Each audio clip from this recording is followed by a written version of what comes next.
களைப்பா இருந்த மாரணீந்தல் இளவரசனுக்கு மாணிக்கவல்லி உதவி செஞ்சாளா?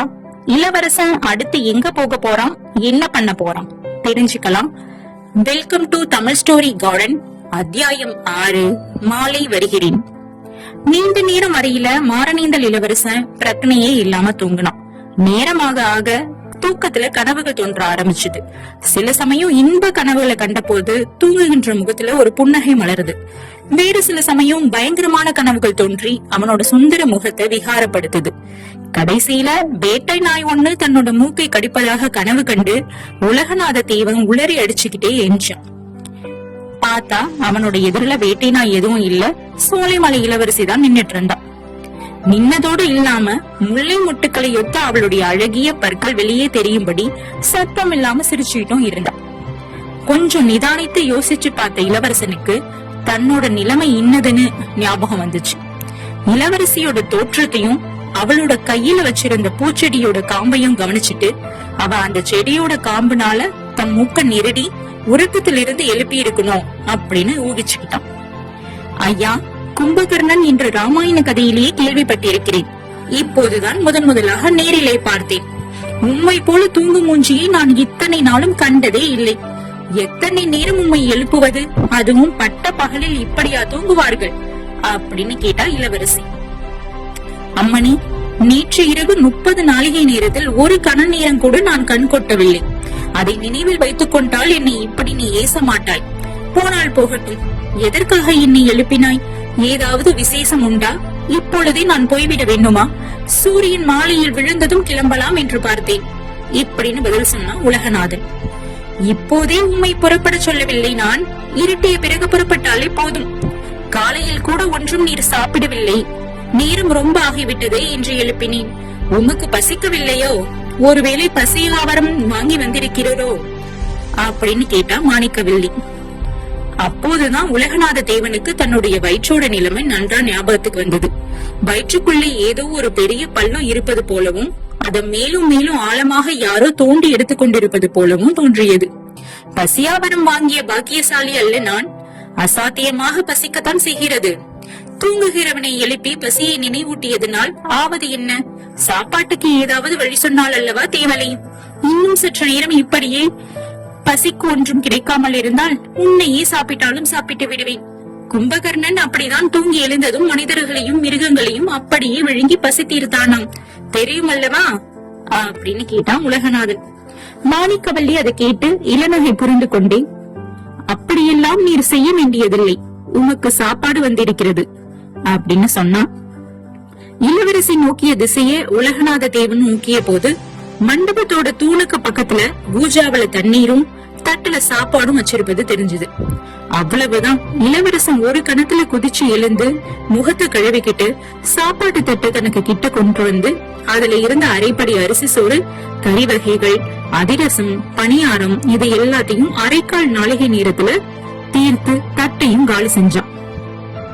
இடையிடையே தனக்கு இத்தகைய பேருதவி செய்த பெண் தெய்வத்தை நன்றியோட பார்த்து கொண்டே உணவை விழுங்குறான். இளவரசியோ அவன் ஆர்வத்துடன் உணவருந்தும் காட்சியை அடங்காத உற்சாகத்தோட பார்த்துக்கிட்டு இருக்கா. அந்த காட்சியில அதற்கு முன் என்றும் அறியாத மகிழ்ச்சி அவளுக்கு உண்டாகி இருந்தது. மாணிக்கவல்லிக்கு நிறைவு தெரிஞ்ச காலம் முதல இன்று வரையில அவளுக்கு மற்றவர்கள் பணிவிடை செய்துதான் வழக்கமா இருந்தது. தான் இன்னொருவருக்கு ஏதேனும் உதவி செய்வதில் எத்தகைய இன்பம் இருக்கிறது அப்படிங்கறது இதுநாள் வரை அவள் அறிஞ்சதில்லை. இன்றுதான் முதலாக அவள் பிறருக்கு தொண்டு புரிந்து அவர்களுடைய கஷ்டத்தை போக்குவதில் ஏற்படும் சந்தோஷத்தை அறிஞ்சு அனுபவிச்சாள். இந்த உள்ள கிளர்ச்சி அவளுடைய முகத்துக்கு ஒரு புது சோபையை கொடுத்திருந்துச்சு. இளவரசன் உணவருந்திட்டு கை கழுவி முடிஞ்சதும், போதுமா, இன்னும் ஏதாவது வேண்டுமா அப்படின்னு மாணிக்கவல்லி கேட்டா. இனிமேல் வேண்டியது உன்னுடைய தயவு ஒன்று மட்டும்தான்.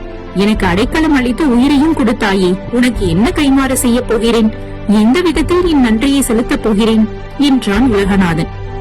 இவ்விடம் நீர் வந்தது போலவே ஒருவரும் அறியாதபடி திரும்பி போய் சேர்ந்தால் அதுதான் எனக்கு நீர் செய்யும் பிரதி உபகாரம் அப்படின்னு சொன்னா மாணிக்கவல்லி. அந்த உபகாரம் அவசியம் செய்கிறேன் அம்மணி.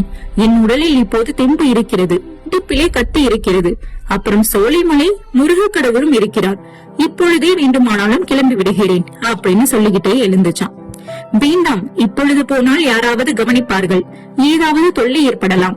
முதலில் சொன்னபடி இருட்டிய உடனே புறப்பட்டால் போதும். அப்படின்னா இளவரசி. அப்படியே ஆகட்டும். இருட்டிய பிறகு ஒரு நொடி பொழுது கூட இங்கே நான் நிற்க மாட்டேன். நான் மறுபடியும் வருவேன் என்று எதிர்பார்த்து கொண்டு காத்திருக்க வேண்டாம், தெரிகிறதா? நன்றாய் தெரிகிறது. அந்த உத்தேசம் எனக்கு கிடையாது. அதிர்ஷ்ட தேவதையின் கருணை 2 தடவை கிடைத்து விட்டது. இன்னொரு தடவையும் கிடைக்கும் என்று எதிர்பார்க்காமலா இருட்டியதும் கிளம்பி விடுகிறேன். இல்லை, வேண்டாம். ஒருவேளை இன்று சாயங்காலத்துக்குள் அப்பா திரும்பி வந்தாலும் வந்து விடுவார். எல்லாவற்றுக்கும் நான் இன்னொரு தடவை வந்து தகவல் சொல்கிறேன். அதுவரையில் நீர் இங்கேதான் இருக்க வேண்டும். மறுபடி நான் வந்து சொல்லும் வரையில் போகக்கூடாது, தெரிகிறதா? அப்படின்னு சொன்னான் இளவரசி. பெண்களோட சஞ்சல புத்தியை நினைத்து புன்னகை புரிந்தவன் இளவரசன். ஆஹா, தெரிகிறது. அப்படியானால் கொஞ்சம் சீக்கிரமே வந்துவிடும். இன்றைக்கு இரவு 4 நாளிகைக்கு சந்திரன் உதயமாகும். பளிச்சென்று அடிக்கும் நிலாவில் கோட்டை சுவரை தாண்டி செல்வது கஷ்டமாயிருக்கும் அப்படின்னு சொன்னான். ஓஹோ, நிலா வெளிச்சத்தை நினைத்தால் பயமாயிருக்கிறதா? சற்று முன்னால் இடுப்பில் கத்தி இருக்கிறது, உயிருக்கு பயம் இல்லை என்று ஜம்பம் பேசினீரே அப்படின்னு இளவரசி கேலி செஞ்சா. ஜம்பம் இல்லை அம்மணி, நான் கூறியது உண்மைதான். என் உயிரை பற்றி எனக்கு கவலையே இல்லை. என் காரணமாக உனக்கு ஒரு தொந்தரவும் ஏற்படக்கூடாதே என்றுதான் கவலைப்படுகிறேன். என்னை பற்றி நீர் ஒன்றும் கவலைப்பட வேண்டாம். நான் சோலைமலை இளவரசி, என் தந்தைக்கு செல்ல பெண். என்னை யார் என்ன சொல்லி கிடக்கிறது? நான் சீக்கிரமாக வந்தாலும் நேரம் கழித்து வந்தாலும் நான் வந்த பிறகுதான் நீர் போக வேண்டும். இல்லாவிட்டால் என்ன? உடனே சங்கிலி தேவனை கூப்பிட்டு உண்மை அவனிடம் ஒப்படைத்து விடுவேன். அவ்வளவு சிரமம் உனக்கு நான் வைக்கவில்லை. நீ மறுபடி வருகிற வரையில் நான் இங்கேயே இருப்பேன். ஆனால் சீக்கிரமாக வந்துவிட்டால் ரொம்ப உபகாரமாய் இருக்கும். நான் செய்ய வேண்டிய வேலை எவ்வளவோ இருக்கிறது. சீக்கிரமாக வருவதற்கு பார்க்கிறேன். ஆனால் நிஜமாகவே உனக்கு பசி தீர்ந்து விட்டதல்லவா? நீர் சாப்பிடுவதை பார்த்த போது இன்னும் கொஞ்சம் கொண்டு வரவில்லையே என்று இருந்தது. அழகுதான். இப்போது நான் சாப்பிட்டது இன்னும் 3 நாளைக்கு போதும். ராத்திரி நிச்சயமாக சாப்பாடு கொண்டு வர வேண்டாம். ஆஹா, சோலைமலையின் இளவரசி உமக்கு சோறு படைக்க பிறந்தவள் என்று எண்ணி இருக்கிறீரோ? ஏதோ பசித்திருக்கிறீரே என்று பரிதாபப்பட்டு ஒரு வேளை கொண்டு வந்தால் ராத்திரிக்கும் கொண்டு வா என்கிறீரே. ஐயோ, நான் அப்படி சொல்லவில்லையே. வேண்டாம் என்றுதானே சொன்னேன். வேண்டாம் என்று சொல்வதற்கு அர்த்தம் என்னவென்று எனக்கு தெரியாதா? கட்டாயம் கொண்டு வா என்றுதான் அர்த்தம். ஆனால் அது முடியாத காரியம். வேண்டாம் அம்மணி, வேண்டாம். ராத்திரி எனக்கு ஒன்றும் வேண்டாம். நான் கொண்டு வருவதாக இருந்தால் அல்லவா நீர் வேண்டாம் என்று சொல்ல வேண்டும்.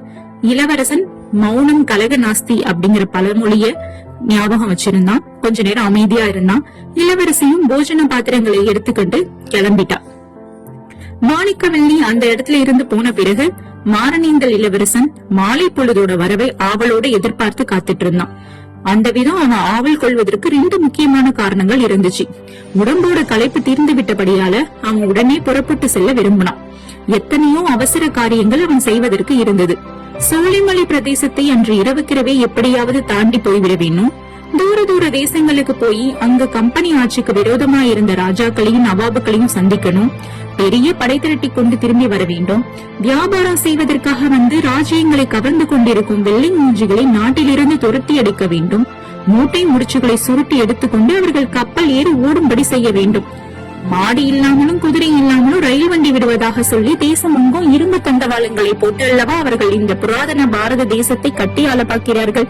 இரும்பு கம்பியால் வேலை எடுத்து தேசத்தையே அல்லவா சிறைச்சாலையாக்க பார்க்கிறார்கள்.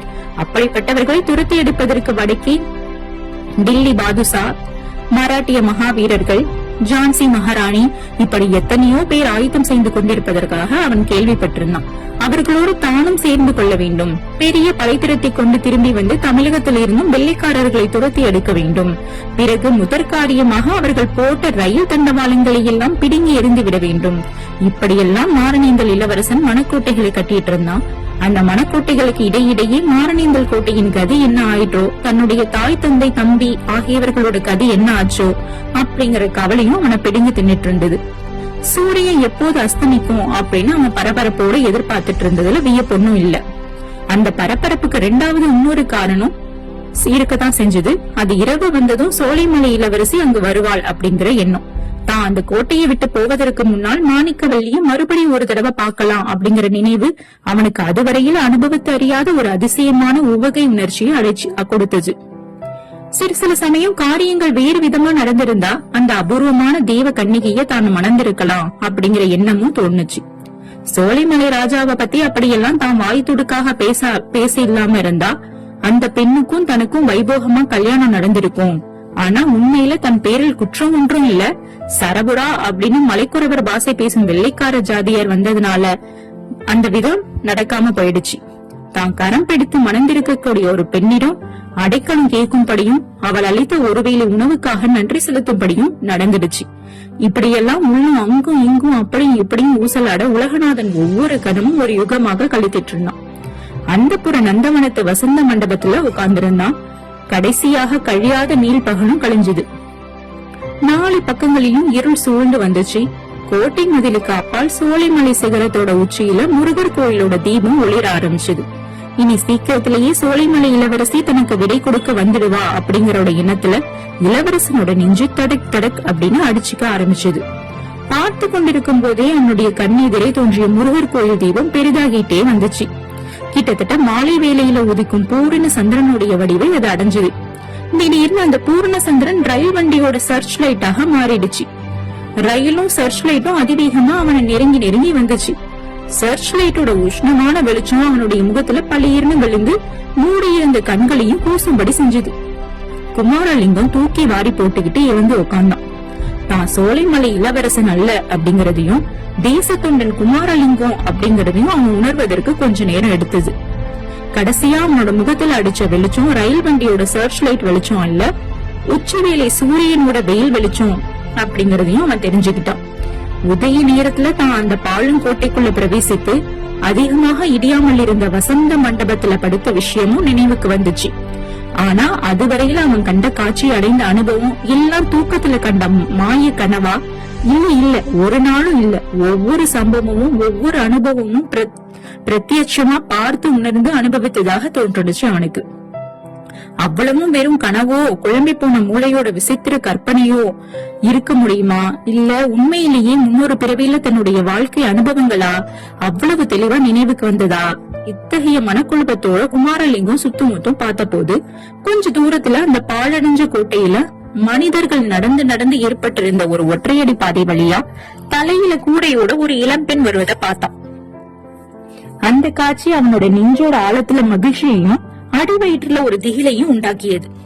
எந்த காரணத்தினாலோ மகிழ்ச்சியை காட்டிலும் திகில் அதிகமானுச்சு. தன்னுடைய நிலைமையையும் ஞாபகத்துக்கு வந்துச்சு. அதே நேரத்துல பிரிட்டிஷ் அதிகார வர்க்கத்தோட ஒற்றர்கள் தன்னை நாலா பக்கத்திலும் தேடிட்டு இருப்பாங்க. இந்த சமயம் தான் அந்த பாழுங்கோட்டையில உட்கார்ந்து இருப்பது பார்த்தா அந்த பொண்ணு ஏதாவது கேட்க கூடும், தான் ஏதாவது பதில் சொல்ல வேண்டி இருக்கும். அதனால என்ன ஏற்படுமோ அப்படின்னு அதனால நம்ம அந்த பெண்ணோட கண்ணுல படாமல் மறைந்து கொள்வதற்கும் அப்போது நேரம் இல்ல.